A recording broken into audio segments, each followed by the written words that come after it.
with questions to the government on a number of issues. I've already touched on that slightly. That's the question of the GST.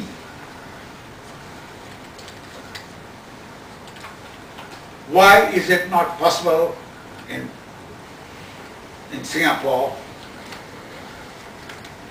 for the basic necessities of food, clothing, medicines, school books for children, books, to be exempt from GST, which is what happens in all other countries. I'm not saying we shouldn't have the GST. They call it a value-added tax in other countries. But you've got to exempt the basic necessities so that the poor can afford them without having this increased cost of the GST. So we've got to ask why that is not possible. We've got to ask why we can't have a public health system in Singapore. What is keeping us from establishing a proper public health system?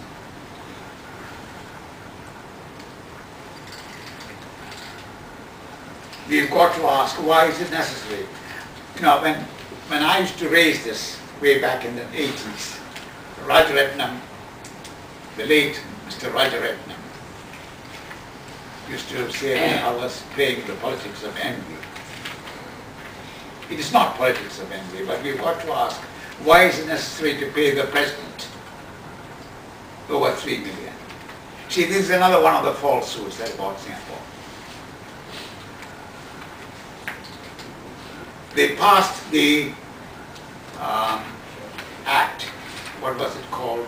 The Executive President Act, or amendments they made to the Constitution.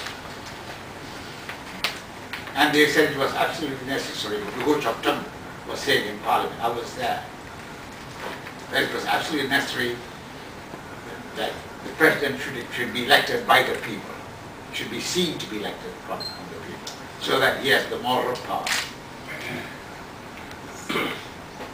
But since after the first election,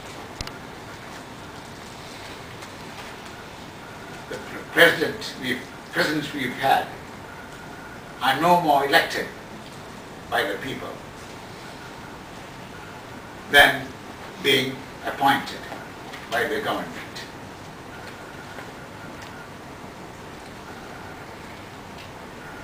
So why is it necessary? And now he doesn't exercise, although those powers are there, we were against those powers being given to the president. But so without those executive powers which he doesn't exercise, why is it necessary for the president to be paid that much, for over 3 million? Why is it necessary for a senior minister? Why is it necessary for a minister mentor? You know, this is very important questions about our monies, how they are used. These are not being asked, and we've got to keep asking them now. Why is it necessary to spend so much of our money on defense, when there are more important needs of the people? There's the health care, there's the education of our children. Why can't we have free education for the poor? In most countries there is free education. I'm not advocating, you know, free everything for everybody. But we have to attend to the needs of our people, where they are unable to cope, to look after their needs themselves.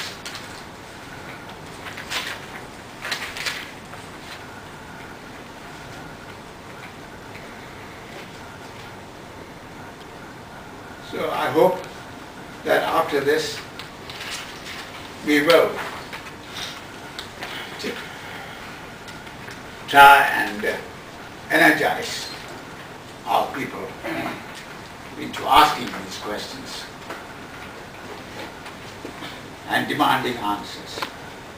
Now, finally, before I finish, I'd like to explain one or two things in the Constitution. I hope you've each got a copy of the Constitution.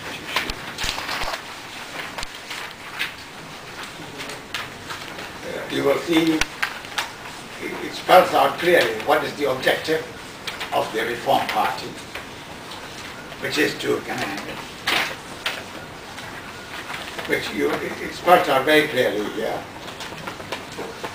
For the party's philosophy to be put into practice, the party shall devote all its efforts to establish and maintain a government whose executive arm, this is what I've been trying to explain to you, acts strictly under the law and is held in check by a fully elected and sovereign parliament as the voice of the people, with the executives made answerable to parliament for every decision and policy of the executive. An independently appointed judiciary to uphold the Constitution and protect the citizens' rights from any interference by the executive, to deny the citizens fullest expression of their rights guaranteed to them by the Constitution, to secure to every member of the society his full political, social, and economic rights. You know, the PAP says political rights don't matter. This is pulling the wool over the eyes of the people. The truth is, unless you have political rights, you cannot get your social and economic rights. You will not be able to demand them. You become beggars. We are a beggar society, dependent purely on what the executive chooses to give us. So we want to secure to every member his political rights, the political rights of freedom of speech, assembly, debates, discussions, so that he will, on his own, or together with others, obtain the social and economic rights. And then effect a fairer and just distribution of the wealth of the country. I've talked about this, about the disparity in the wealth, the distribution of the wealth. We've got to eliminate poverty. And that is spelled out very clearly in the Constitution. That is our objective. And with God's help, we intend to see that through, so that our people will live with full human dignity as they deserve to.